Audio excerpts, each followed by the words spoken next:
मैं Sunil Kumar Gupta city news में आप तमाम दर्शकों का बहुत बहुत स्वागत करता हूं। जैसा कि आप सबों को मालूम है कि सिटी न्यूज समसामयिक घटनाओं को लेकर प्रतिदिन आपके बीच आता है, लेकिन अब सिटी न्यूज पर जानेंगे ग्रह गोचर, नक्षत्र और राशियों के बारे में भी। प्रत्येक शनिवार हम लेकर के आएंगे क्या है ज्योतिष, और ज्योतिष के बारे में आप लोग जानकारी लेंगे मुंगेर शहर के लब्ध प्रतिष्ठित ज्योतिषाचार्य अविनाश कुमार शास्त्री से। और हम बहुत स्वागत करते हैं अविनाश कुमार शास्त्री का सिटी न्यूज पर। सर बहुत बहुत स्वागत आपका। जी सुनील जी, धन्यवाद। मैं सिटी न्यूज के तमाम दर्शकों का काफ़ी अभिवादन करता हूं और एवं उन्हें सादर प्रणाम करता हूं। जैसा कि दर्शकों आपको पता होगा कि जीवन में यश अपयश लगा रहता है। मनुष्य कभी खुशी होता है मनुष्य के जीवन में, तो कभी गम होता है। लोग क्यों खुश होते हैं और क्यों कभी उनके जीवन में गम आ जाता है। सुख और दुख तराजू के दो पलड़े हैं, और यह सुख दुख कहां से निर्णय होता है इनका, आपके जीवन में ये घटनाएं क्यों घटती है, इसके पीछे अगर आप जानेंगे तो कहीं ना कहीं ज्योतिष आपके सामने आ जाएगा। और ऐसे में ज्योतिष जीवन में क्या आपका लाभ देता है, ज्योतिष जीवन में क्या हानि दे सकता है, इन सब बातों को लेकर हमारा यह पहला एपिसोड है, जिसमें हम जानेंगे ज्योतिषाचार्य से कि आखिर ज्योतिष विधा है क्या। सर देखिए सुनील जी, हमारे यहाँ हमारे सनातन धर्म में 4 वेद हैं, 18 पुराण हैं और 6 शास्त्र हैं। शिक्षा, व्याकरण, निरुक्त, कल्प, छंद और ज्योतिष। ज्योतिष शास्त्र की संज्ञा में है। ज्योतिष को वेद का चक्षु भी कहा गया है। अगर ज्योतिष की मैं बात करूं तो ज्योतिष शब्द में अगर एक शब्द है ज्योति, पहले आता है ज्योति। ज्योति का मतलब ही होता है प्रकाश, यानी अंधकार को दूर करने वाला। ज्योतिष का जो आधार है वो हमारे सौर मंडल में जो ग्रह, वो मुख्य आधार है।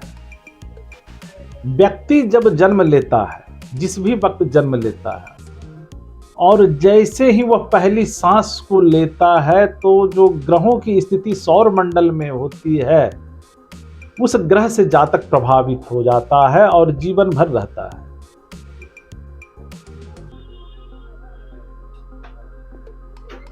व्यक्ति के जीवन में कब अच्छा समय आएगा, कब बुरा समय आएगा, इसमें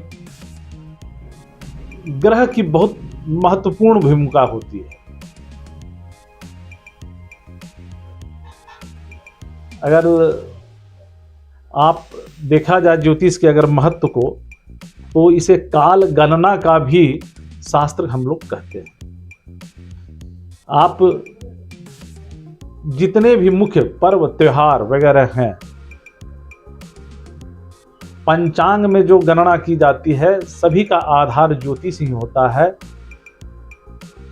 तो जैसा कि आप बता रहे हैं कि काल गणना, तो ये तो निश्चित रूप से आपने कहा सही कि काल गणना करके आप लोग बताते हैं कि इंसान के जीवन में कब दुख आ सकता है, कब सुख आ सकता है।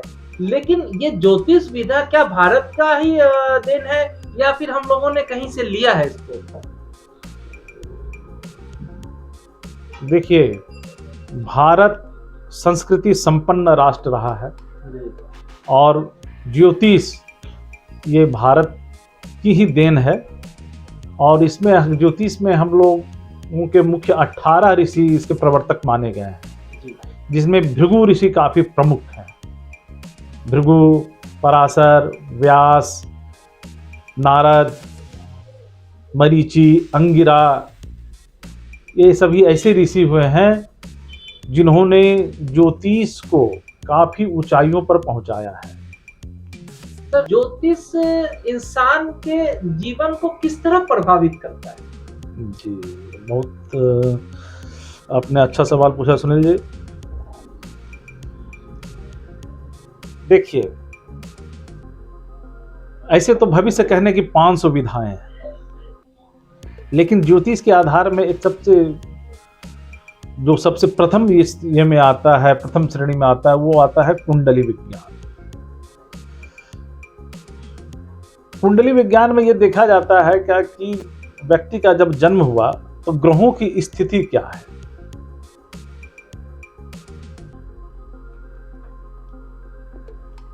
नवग्रहों की अपनी स्थिति होती है।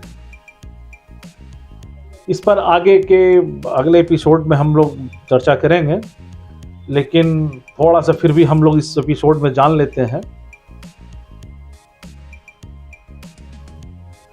व्यक्ति का जीवन वो ग्रहों के रश्मियों के माध्यम से ही संचालित है। सूर्य इसमें सबसे प्रमुख ग्रह है।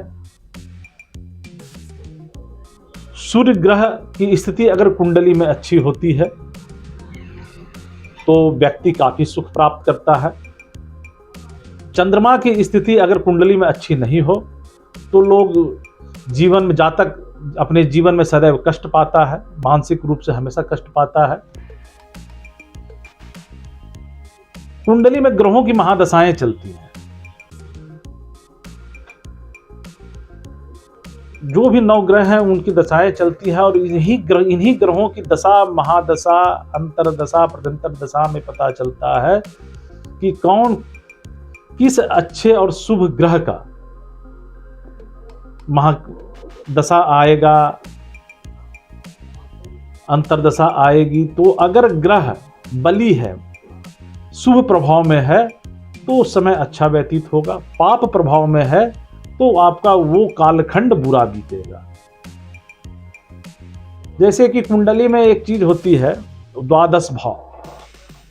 द्वादश भाव में जो पहला भाव होता है वो लग्न, वो स्वयं का होता है। दूसरा भाव धन का होता है। तीसरा भाव जो होता है वो भाई बहन इन सभी चीजों का होता है, पराक्रम का होता है। चतुर्थ भाव जो होता है वो वाहन, भूमि, सुख, माता इन सबों का होता है। पंचम भाव जो होता है विद्या का होता है, विचार का होता है, बुद्धि का होता है। छठा भाव जो होता है रोग, ऋण, शत्रु का होता है। सातवां भाव जो होता है वो स्त्री का होता है। आठवां भाव जीवन मृत्यु का होता है। नवां भाव जो है वो भाग्य का होता है। दसम भाव जो है आपका कर्म क्षेत्र का होता है। 11वां भाव लाभ का होता है, और 12वां भाव जो है आपका हानि और व्यय का होता है। तो किस भाव के स्वामी की महादशा आने वाली है, उनकी अंतरदशा आने वाली है, उस ग्रह की कुंडली में क्या स्थिति है। अगर स्थिति अच्छी है, स्थिति शुभ है, तो उस ग्रह की महादशा अंतरदशा अच्छी बीतेगी। अगर ग्रह पाप प्रभाव में है, पीड़ित है, तो उस ग्रह की दशा अंतरदशा वो बुरा व्यतीत होगा। ज्योतिष से हम लोग अपने जीवन को कैसे लाभान्वित करेंगे, क्योंकि एक सवाल ये है कि ज्योतिष विधा से आप भविष्य को जान लेते हैं। जो कालखंड हमारे जीवन में घटने वाला है उनको आप पहले आगाह कर देते हैं। जो हमारा बीता है वो भी आप लोग बता देते हैं, जो चल रहा है। यानी भूत, भविष्य और वर्तमान तीनों की व्याख्या ज्योतिष में आप करते हैं।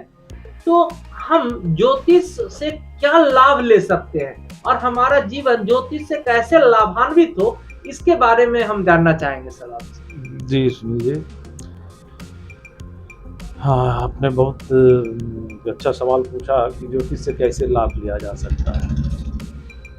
क्योंकि आपके पास जो भी लोग आते होंगे तो वो कहते होंगे कि हमें क्या कैसे क्या करे, तो उसको कैसे लाभ ले सके। देखिए, ज्योतिष से यदि व्यक्ति लाभ लेना चाहे तो सबसे पहले अपने जन्म की तारीख, जन्म के समय और जन्म के स्थान को सुरक्षित और संकलित करें। और किसी ज्योतिषी को यदि आप दिखाते हैं तो ज्योतिषी देखने के बाद उनमें आपको ये बताएगा कि कौन से शुभ ग्रह की या अशुभ ग्रह की दशा महादशा आने वाली है। अशुभ ग्रहों का जो उपाय है, दान, मंत्र, जाप, इन सभी चीज़ों से अशुभ ग्रहों के प्रभाव जो होते हैं वो कम हो जाते हैं। ऐसे भी हमारे शास्त्र में कहा गया है कि दान से पाप नष्ट होते हैं और उस ग्रह से संबंधित देवता की उपासना, जाप आदि से काफी लाभकारी होता है। उसके बाद जो आता है उचित रत्न, ग्रहों के अनुसार उचित रत्नों का धारण करना। इन सभी उपायों को अपना कर हमारे दर्शक जो है वो ज्योतिष का लाभ ले सकते हैं। यानी आपका कहना है कि जो ग्रह, नक्षत्र और राशियां, कितने ग्रह, नक्षत्र, राशियां मतलब? जी, ग्रह 9 है, नक्षत्र 27 और 12 राशियां हैं। इनका क्या चक्र है, ये क्या मतलब? हाँ, आपने पूछा ग्रह क्या है। देखिए, इसके लिए हमें सौर मंडल का अध्ययन करना होगा। सौर मंडल में 9 ग्रह हैं। ग्रह जो है अगर देखा जाए तो सूर्य जो है मुख्य ग्रह है। सारे ग्रह सूर्य के चारों ओर चक्कर लगाता है। सूर्य के सबसे निकटतम ग्रह बुध है, उसके बाद जो है वो आपका शुक्र है, शुक्र के बाद आपका जो है वो मंगल है, बृहस्पति है, शनि है। तो उसके बाद जो है इन सभी सौर मंडल को 12 राशियों में विभाजित किया गया है। उनके परिक्रमा पथ को 12 राशियों में विभाजित किया गया है। 360 डिग्री से हर एक राशि 30 डिग्री की होती है और हर एक नक्षत्र जो है आपका जो है 13.25 डिग्री, लगभग 13.25 डिग्री की होती है। तो राशि उसी भचक्र को जो है कल्पना जो है राशि और नक्षत्र में बांटा गया है उस परिक्रमण पथ को। और चूंकि ग्रह, हर ग्रह, किसी भी ग्रह, सूर्य के अलावा किसी भी ग्रह का अपना प्रकाश नहीं है। सभी ग्रह सूर्य के प्रकाश से ही प्रकाशित होते हैं। जी, तो राशियों का जो आधार है वो चंद्रमा होता है। राशियों का जो आधार है, व्यक्ति जैसे ही जिस वक्त जन्म लेता है तो चंद्रमा पृथ्वी की परिक्रमा करते वक्त परिक्रमण पथ में किस राशि में है उससे व्यक्ति की राशि तय होती है। चंद्रमा जिस परिक्रमण पथ में जिस भी राशि में होगा, जन्म लेने वक्त व्यक्ति की राशि वही होगी। दर्शकों, मिलते हैं एक छोटे से ब्रेक के बाद, और अभी एक लेते हैं छोटा सा ब्रेक और मिलते हैं एक ब्रेक के बाद। बने रहिए सिटी न्यूज।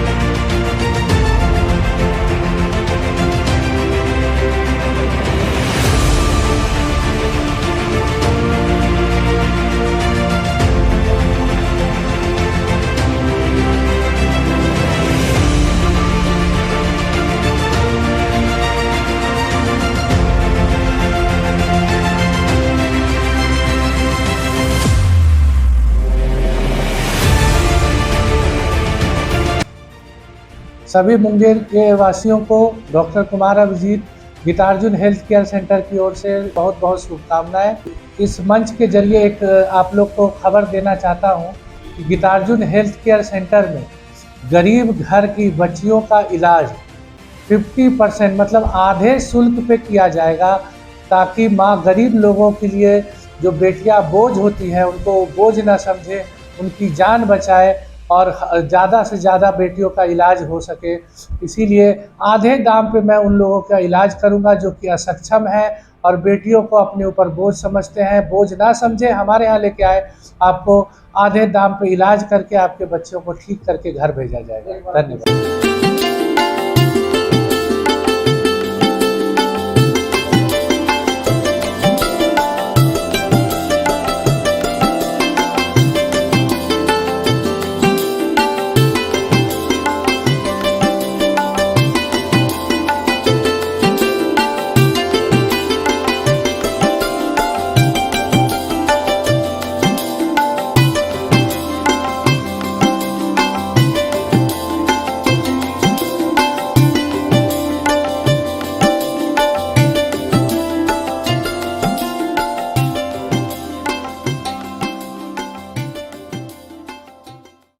बाद आपका पुनः स्वागत है और आप देख रहे हैं सिटी न्यूज, जहां हमारे साथ मौजूद है मुंगेर शहर के लघु प्रतिष्ठित ज्योतिषाचार्य अविनाश कुमार शास्त्री।